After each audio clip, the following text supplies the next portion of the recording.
জি, খুবই ছোট করে বলছি। 5টা অভিযোগ হলো 14ই জুলাই 2024 সালে গণভবনে অনুষ্ঠিত একটা সংবাদ সম্মেলনে তৎকালীন প্রধানমন্ত্রী শেখ হাসিনা আন্দোলনরত ছাত্র জনতাকে রাজাকার বলে সম্বোধন করেন।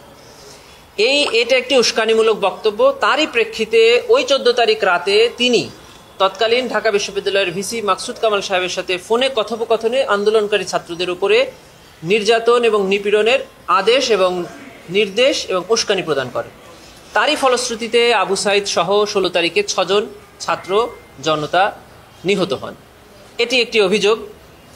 দ্বিতীয় অভিযোগটি হলো 18ই জুলাই 2024 তারিখে তৎকালীন প্রধানমন্ত্রী সাবেক ঢাকা সিটি কর্পোরেশনের মেয়র শেখ ফজলে তাপসের সঙ্গে একটি ফোনে কথোপকথন করেন। সেখান থেকে দেখা যায় যে উনি আন্দোলনরত ছাত্র জনতার উপরে মারণাস্ত্র অর্থাৎ লেথাল ওয়েপন ব্যবহার করার নির্দেশ দিয়েছেন। হেলিকপ্টার ব্যবহার করে গুলি এবং ড্রোন ব্যবহার করে ছাত্র জনতার অবস্থান নির্ণয়ের নির্দেশ দিয়েছেন।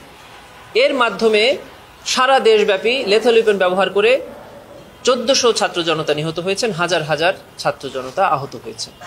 এটি এই মামলার দ্বিতীয় অভিযোগ। তৃতীয় অভিযোগটা ছিল রংপুরে আবু সাইদকে হত্যা। চতুর্থ অভিযোগটা ছিল চাংখারপুলে শহীদ আনাস ইয়াকুব সহ 6 জনকে হত্যা।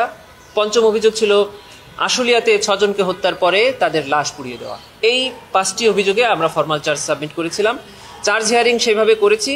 ট্রাইব্যুনাল চার্জ ফ্রেমিং এর ক্ষেত্রে আমাদের ফরমাল চার্জটাকে কিছুটা রিশাফেল করেছেন, মানে ওনারা 5টি অভিযোগকে আরেকটু বাড়িয়েছেন বা কিছু রিশাফেল করেছেন। এখন জাজমেন্টে ট্রাইব্যুনাল সিদ্ধান্ত নেবেন যে এটা আমাদের চায় অনুযায়ী করবেন নাকি ট্রাইব্যুনালের মতো করবেন। প্রসিকিউশন অবশ্যই মনে করে যে এই 5টি অভিযোগে আমরা সন্দেহাতীতভাবে প্রমাণ করতে। ক্রিমিনাল জুডিসপ্রুডেন্স যেটা আমাদের দেশে সিআরপিসি আছে, সেখানে জামিন প্রদানের ক্ষেত্রে নারীকে, অসুস্থকে এবং কিশোর বালক শিশুদেরকে প্রিভিলেজ দেওয়া আছে, কিন্তু রায় প্রদানের ক্ষেত্রে নারীকে আমাদের সাধারণ আইনেও কোনো আলাদা প্রিভিলেজ দেওয়া হয় নাই, আর আমাদের এই আইনেও কোনো আলাদা প্রিভিলেজ নেই। অর্থাৎ রায় প্রদানের ক্ষেত্রে আসামি নারী হোক পুরুষ হোক, তিনি তার অবস্থানে থেকে কি অপরাধ করেছেন সেই অপরাধের গ্র্যাভিটি বিবেচনা করে শাস্তি প্রদান করা হবে বা মামলা প্রমাণ না হলে খালাস প্রদান করা হবে।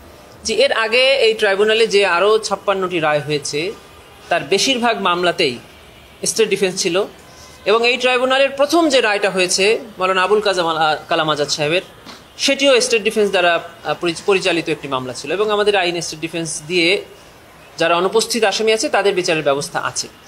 আইনে পরিষ্কার করে বলা আছে যে যদি আসামি পলাতক হয় তাহলে রায় প্রদানের পর থেকে 30 দিনের মধ্যে উনি আপিল করতে পারবেন, যদি উনি গ্রেফতার হন অথবা উনি ট্রাইব্যুনালে এসে সারেন্ডার করেন।